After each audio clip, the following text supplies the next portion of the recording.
है। मुसलमान तो ना ही हमारे आरक्षण का विरोध करता है, ना भारत के मूल निवासियों का विरोध करता, मगर यही हाल है कि पाखंडी सरकार कहीं ना कहीं आई लव मोहम्मद कहने पे जिस प्रकार का मुकदमा बनाया है, यह हास्यास्पद है। आज हमारी समस्या मुसलमान नहीं है, हमारी समस्या है शिक्षा, स्वास्थ्य, रोजगार, सुरक्षा, हमारी बहन बेटियों की लुटती हुई इज्जत को बचाना है, भारत माता को बचाना, ये हमारी समस्या है। मुसलमान कोई समस्या नहीं है। और अंधभक्त जब हरकतें करते हैं, जब मस्जिदों में घुस जाते हैं जय श्री राम के नारे लगा के, और जब मजारें तोड़ते हैं, उनमें लाते मारते हैं, मजारों में हथौड़े मारते हैं और जय श्री राम कहते, तो ये कौन है? आतंकवादी हैं, देशद्रोही है, मस्जिदों पर ये भगवा फहराते हैं। ये अधिकार किसने दिया? इनके खिलाफ मुकदमे दर्ज क्यों नहीं होते? ये सरकार बार बार हिंदू मुसलमान कराना चाहती है। हमारी मूलभूत समस्या है शिक्षा, स्वास्थ्य, रोजगार, और चुनाव आयोग में बैठा हुआ पाखंडी है वो जो मशीनों से जो गड़बड़ी कर रहा है। अब ये कहने लगे हमारे पोस्टर लगे तो उन पे लगा दिए। भाई को दीवारें पेटेंट करा रखी है क्या योगी सरकार ने या अंधभक्तों ने?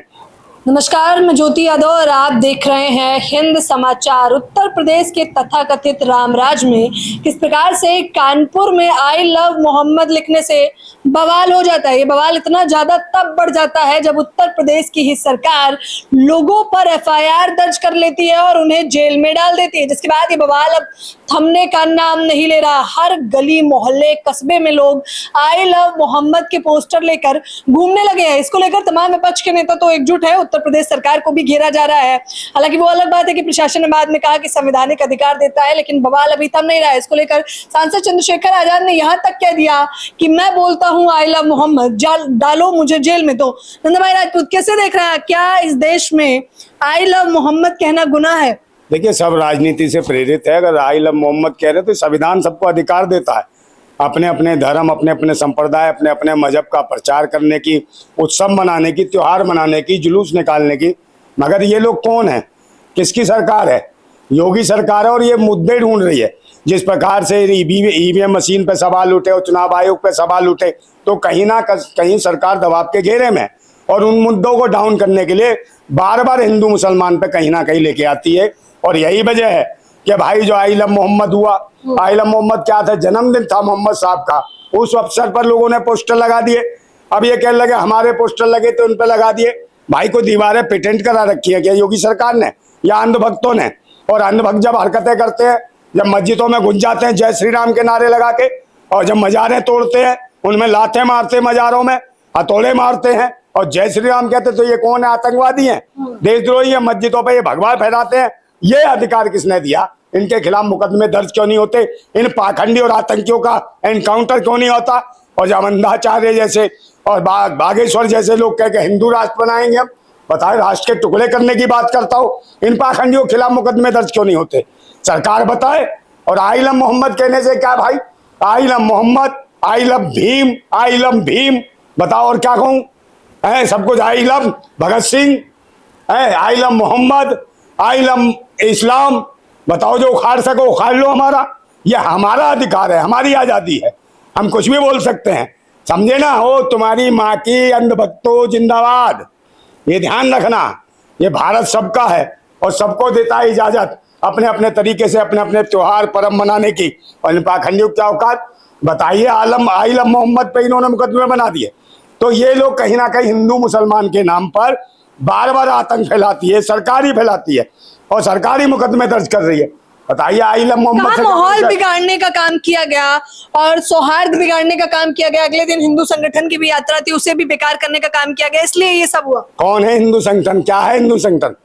कौन है हिंदू? काय करे हिंदू? हिंदू फिंदू कुछ नहीं है मैडम, आपको क्या मालूम है? काय के हिंदू है? जब हिंदू मर रहे थे भी बाढ़ पीड़ित, कितने हिंदू डूब डूब के मर रहे थे, उनके पशु डूब डूब के मर रहे थे, गाय माता डूब डूब के मर रही थी, पाकिस्तान जा रही थी लहराती हुई, डूबती हुई। मगर जब नहीं हराम के हिंदू बन रहे हो, जब गाय माता को बचाने कोई गौ भक्त किया बे, लाखों गाय माता डूब डूब के मरी, तब तुम कहा थे? कौन से बिल में डूबके हुए थे बे? कौन सी गुफा में तैयार थे तुम? क्या कर रहे थे? अब हिंदू हिंदू, अबे हिंदू तुम बताओ कौन से शिक्षा, स्वास्थ्य, रोजगार, सुरक्षा या हिंदुओं की बहन बेटियों की लुटती इज्जतों के लिए तुमने कौन सा आंदोलन किया? किस हिंदू बहन के लिए खड़े हुए? बताओ तो सही। एक भी जगह बनारस में मौर्य समाज की बेटी का रेप बलात्कार कर उसकी हत्या कर दी गई, उसके लिए खड़े हुए? नहीं हुए हैं, बिल्कुल नहीं हुए खड़े हैं। और उसके लिए मनीषा वाल्मीकि के लिए खड़े हुए? नहीं खड़े हुए। मगर ये जब खड़े होते हैं तो इन्हें आपत्ति मोहम्मद से है, इस्लाम से है, मुसलमान से है और भाई ये कौन है जो मुसलमान और इनसे आपत्ति जता रहे हैं? ये कौन है भाई? भारत के लोगों को, मैडम सुनना, हम भारत के लोगों को मुसलमानों से कोई दिक्कत नहीं है। मुसलमानों से उनको दिक्कत है, पता है किनको?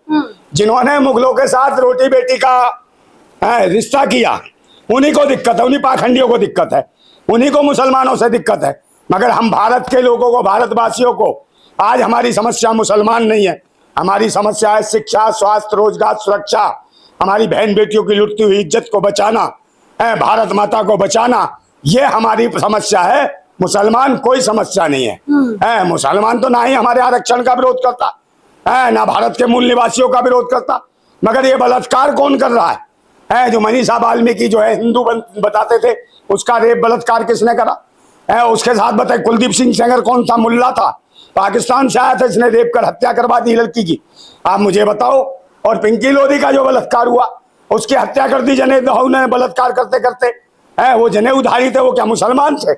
बताए योगी सरकार, बताए अंधभक्त पाखंडी, बताए वो भलवे जो धर्म के नाम पे आतंक बचाए हुए आतंकवादी, देशद्रोही, इस देश के संविधान को कुचलना चाहते हैं, इस देश के संविधान की हत्या करना चाहते हैं, लोकतंत्र का गला घोंट के दबाना चाहते हैं। मगर ये देश सबका है, चाहे हिंदू है, चाहे मुस्लिम है, चाहे सिख है, ईसाई, मगर हिंदू कोई धर्म ही नहीं है।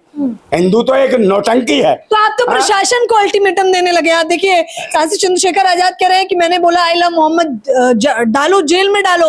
आप लोग अल्टीमेटम दे रहे हैं बकायदा। हाँ, तो हम तो दे रहे हैं, डाल का हम डालेंगे नहीं भाई। आई लव मोहम्मद कह दें, आई लव हम कह दें हिंद समाचार, तो हमारे को जेल में डाल देंगे? आई लव हिंद समाचार, बताओ क्या करोगे हमारा? आई लव इस्लाम, बताओ क्या करोगे? आई लव, बताओ क्या Christian? I love Sikh, I love Bhagat Singh, I love Bhim, बताओ क्या करोगे? तुम खा लोगे? आई हिट यू, अंधाचार्य पाखंडी, आई हिट यू, समझे नहीं? और पिटयू भी हो जाएगी, नहीं पिटयू समझिए ना। जब देश की जनता ठोकेगी तुम्हें, जितने भी उठाई गिरे हो, जो रंग बंग पोत के आ जाते हो, कहीं लील लगा लेंगे, कहीं पीला लगा लेंगे, कहीं कलई पोत लेंगे, भूतों की तरह बाल भी खेल लेंगे। ये आते कहां से? कोई मेंढक की तरह लगता हो अंधाचार्य, देखा ना मेरे प्रभु राम। अबे शब्दों की मर्यादा रखिए, कोर्ट ने इस पे सख्त एक्शन लेने की बात। क्या एक्शन? कोर्ट कह रहे शब्दों की मर्यादा रखिए। शब्दों का काय का शब्द मोदी जब कहता है कि कांग्रेस की बेवा, तब शब्द कहाँ जाता है? High court, supreme court. आप मुझे बताओ, पूछो हाई कोर्ट सुप्रीम कोर्ट से। अभी सुप्रीम कोर्ट ने सही जवाब दिया इनको। ये तो पहुंच गए थे वहां कोर्ट में, कहले भाई खजुराहो में विष्णु भगवान की गर्दन टूट गई है, सुप्रीम कोर्ट आदेश करे उसको बनवाने के लिए। तो सुप्रीम कोर्ट के मुख्य न्यायाधीश ने क्या कहा? अरे भगवान की गर्दन कैसे टूट सकती है? जो भगवान सारी दुनिया को बनाता है, क्या वो अपनी गर्दन नहीं बना पाएगा? चलो भागो यहाँ से। अब इनकी आहत हो गई आस्था, अब चिल्ला रहे हैं सुप्रीम कोर्ट का न्यायाधीश खराब है, ये खराब है। अबे भूतनी के हो, जब तुम्हारा धर्म सबसे बड़ा, भगवान सबसे बड़ा, तो बाबा साहेब के संविधान के पास ही अधिकार मांगने जाते हो। तो ये देख लो कि भारत का संविधान इस धर्म पाखंड से कितना ऊंचा है, कितना बड़ा है। तो इसको जिसने बनाया हो बाबा साहेब ने, वो कितने ऊंचे हैं, कितने महान है, इस बात को समझना चाहिए। कोई भी धर्म पाखंड के नाम पे जो खुद अपने भगवानों के लिए मंदिर की अर्जी लगाने भी बाबा साहेब के संविधान से मांगते थे। तो सबसे बड़ा ग्रंथ भारत का क्या है? भारतीय संविधान, जो बाबा भीमराव अम्बेडकर ने लिखा है। इसी को तो सीजीआई की जाति भी तो टिप्पणी कर रहे हैं लोग, कह रहे हैं ये तो दलित है इसलिए ये हिंदू विरोधी है सीजीआई है। अच्छा, सीजीआई मतलब ये दलित है तो हिंदू विरोधी है। और जितने भी पाखंडी बैठे हैं, विदेशी मूल के जो लोग हैं, विदेशी आ रहे हैं, ये कितने बैठे हुए हैं हर जगह, हर महकमों में, अदालतों में, सब जगह। तो इसका मतलब तुम जातिवादी गुंडे नहीं हो, वो अंधाचार्य और क्या नाम है तुम्हारा, बागेश्वर, देवकी नंदनम और तुम्हारे अनिरुद्धाचार्य, ये सब कौन है? ये जातिवादी गुंडे हैं जो अन्य जातियों को गालियां देते हैं, अन्य जातियों को छोटा बताते हैं, अन्य जातियों को तुच्छ बताते हैं, अन्य जातियों की महिलाओं को, बेटियों को दासी बनाने की बात करते हैं कि दासी बनाएंगे उन्हें, हम उनके साथ ये करेंगे, हम वो करेंगे, वो चेली चाली रखेंगे, चेली मुंह तोड़ देंगे भूतनी को तुम्हारा, समझे? कुछ चल देंगे मुंह तुम्हारा। भारत के लोग जागने लगे हैं, भारत के मूल निवासी जागे हैं, और ये मूल निवासी जो है ना, तुम्हारी बर्बादी का एक नया इंकलाब खड़ा करेंगे। जो भागते हुए लोग जहां से आए थे ना यूरेशिया से, वहीं घुसेड़ेंगे ले जाके यूरेशिया फुरेशिया में तुमको, समझे नहीं? ये चमड़ी ज्यादा मोटी हो गई है ना, इस चमड़ी को छाटना भी जानता है भारत का मूल निवासी। ये ध्यान रखना, अगर भारत के लोगों के खिलाफ बोलोगे और धर्म संप्रदाय के नाम पर इस भारत में युद्ध कराओगे तो भारत के जो भारतवासी हैं, मूल निवासी हैं, वो आपको कतई बर्दाश्त नहीं करेंगे। भारतीय संविधान किसी को ऐसी हिमाकत करने की इजाजत नहीं देता जो किसी धर्म संप्रदाय को लेकर किसी एक तरफा कार्रवाई को करे। और यही हाल है कि पाखंडी सरकार कहीं ना कहीं आई लव मोहम्मद कहने पे जिस प्रकार का मुकदमा बनाया है, ये हास्यास्पद है। ये सरकार बार बार हिंदू मुसलमान कराना चाहती है।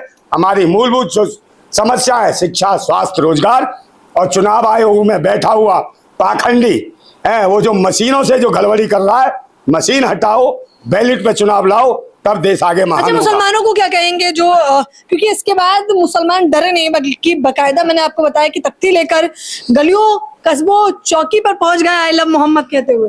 भाई उन्हें क्या है, ये तो उकसा दिया। मुसलमानों का सही इस्तेमाल करना ही भाजपा जानती है।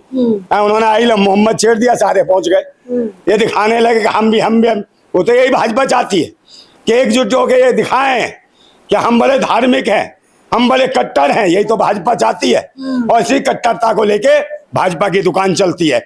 अगर इसको इग्नोर कर देता मुसलमान तो निश्चित रूप से इनकी FIR इनके पिछवाड़े में घुस जाती, इनकी राजनीति खत्म हो जाती।